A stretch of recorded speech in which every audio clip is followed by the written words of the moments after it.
Viewers, भारतीय cricket team के कप्तान रोहित शर्मा ने पाकिस्तान से मुतल्लिक एक सवाल का जवाब देने से इनकार कर दिया ताकि इस बात को यकीनी बनाया जा सके कि कोई तनाज़ा ना हो। रोहित शर्मा से पूछा गया कि इस माह के आखिर में शुरू होने वाले एशिया कप से कबल उनकी राय में पाकिस्तान का सबसे मुश्किल बॉलर कौन है।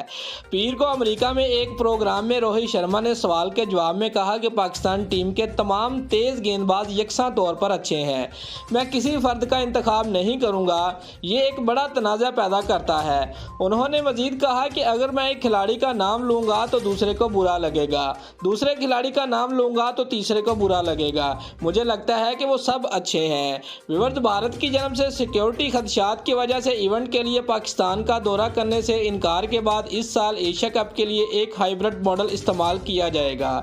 एशिया कप के 4 मैचेस हाइब्रिड मॉडल के मुताबिक पाकिस्तान में खेले जाएंगे, ताहम नॉकआउट मरहले समेत बाकी मैचेस श्रीलंका में होंगे।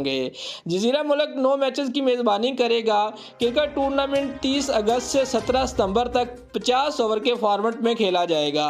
भारत, पाकिस्तान, श्रीलंका, बांग्लादेश, अफगानिस्तान और नेपाल की टीमें कुल 13 वनडे मैचों में हिस्सा लेंगी। इन दोनों टीमों को 2 ग्रुप्स में तकसीम किया गया है। दोस्तों, अगर आपको हमारी ये वीडियो अच्छी लगी है तो लाइक और कमेंट ज़रूर करें और हमारे चैनल को सब्सक्राइब करना मत भूलिए। शुक्रिया।